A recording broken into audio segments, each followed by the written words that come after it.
Yeah, they can break the implants, they can break the prosthetics. You have the same screw in cemented restoration, and you know that you have the same height of the multi-unit.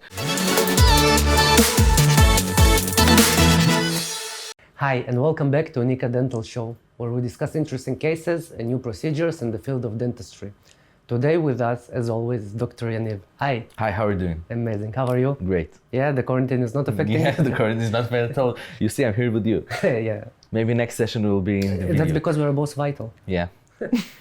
So what did you bring for us today? Today you can see, we brought an example of denture.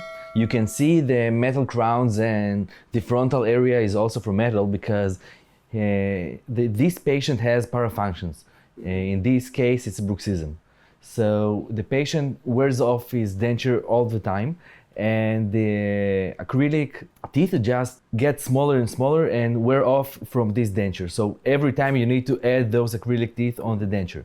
So in this case, what we did is we made some two crowns from cobalt chrome, from metal, and the frontal area is also from metal. So when the patient wears off his denture, these two crowns and the frontal area holds the denture from wearing off, and the acrylic teeth stays the same, almost the same for a long period of time. Because the metal holds it Yeah, the better metal together. holds, the metal doesn't wear off as fast as the acrylic parts, and it holds the denture, keeps the denture to be the same as before.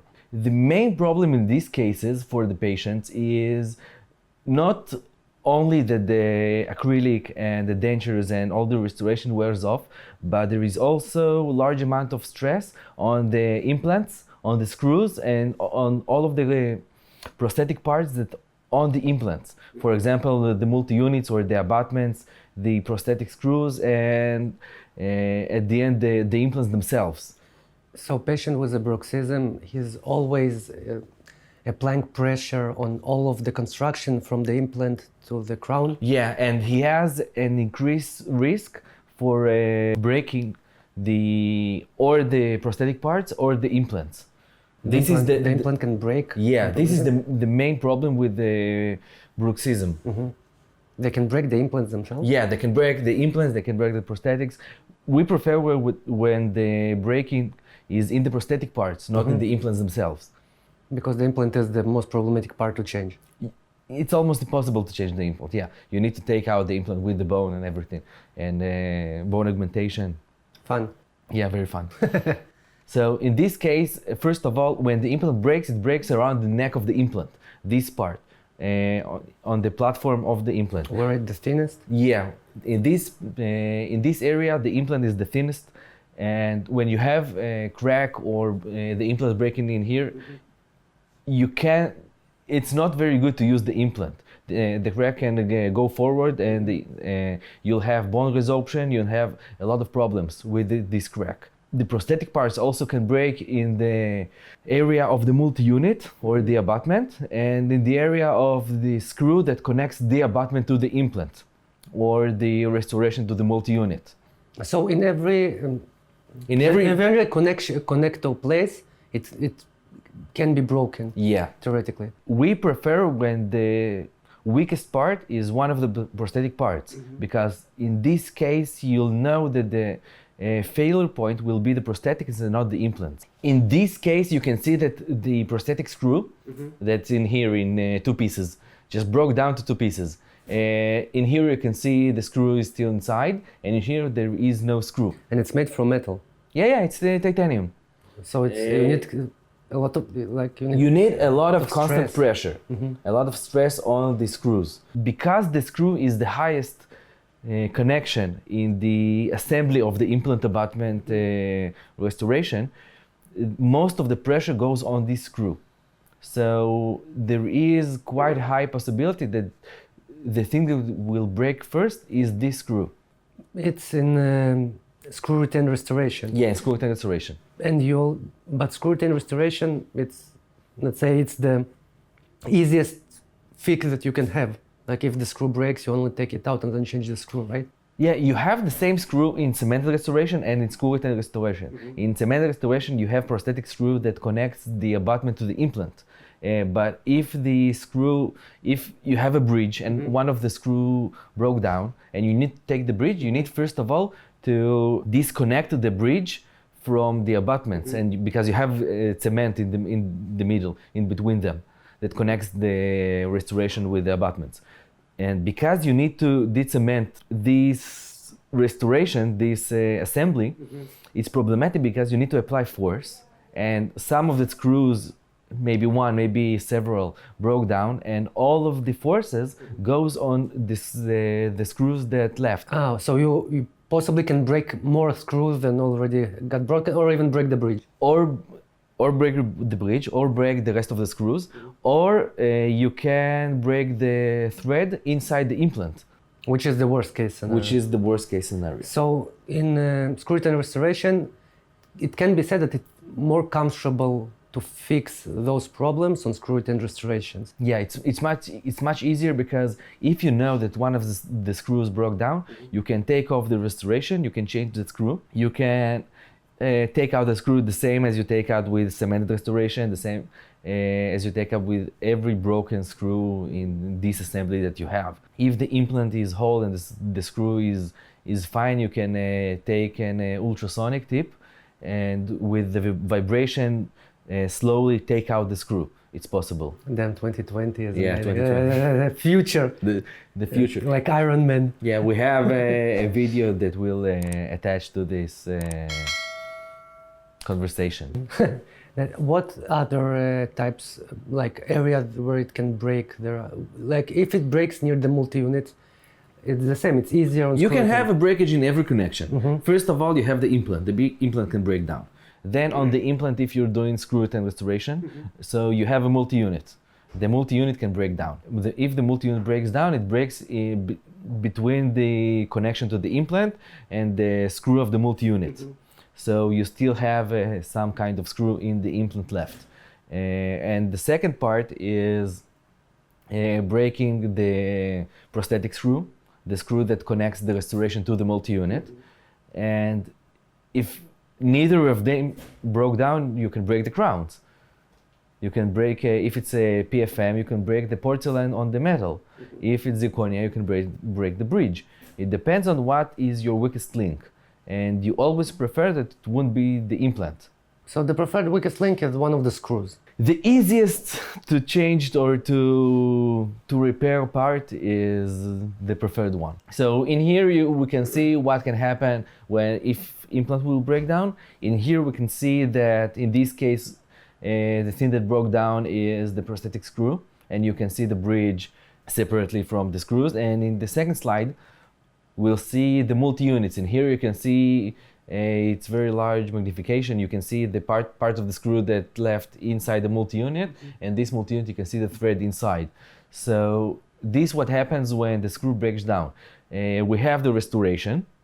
We have one of the screws, the head of the screw with the cap inside the restoration, and inside the multi-unit we have the screw itself.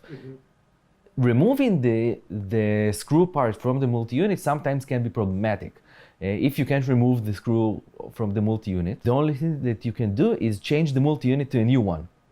So in this case, it's always better if you're using original multi-units that you can use and you know that you have the same height of the multi-unit. Don't switch between companies from different multi-units. Our multi-units have the same height, so if some kind of failure happened, you can take out the multi-unit, change to another, the same multi-unit, and just assemble back the bridge. Just connect the bridge back. You mean if today you are putting this kind of restoration with, let's say, 2 millimeters, and it breaks, let's say, 10 years from now, so the height of them, you can take 2 millimeters in 10 years and just replace it, theoretically. Yeah. And these are frontal teeth, if I'm not mistaken. Yeah, it's the bridge for lower incisors. So the either higher chance of breakage in this area, in the frontal incisor area, or statistically you have different types of. The smaller the bridge, the more parallel the implants, you have a higher chance of breaking the bridge. The more parallel the implants? Yeah, because in this case you have two parallel implants, and you know that anteroposterior movements apply a lot of pressure. And you can see in the previous slide that the height crown is quite large. You have a little bit of bone loss, you have a little bit of gingival recessions, you have very high crowns. So a lot of pressure is applied on the crowns, and you have some kind of lever because of the crowns. You have the moment that goes onto the prosthetic screw. So there is really nothing to do in this case because you have all the problems. You have the patient with the bruxism.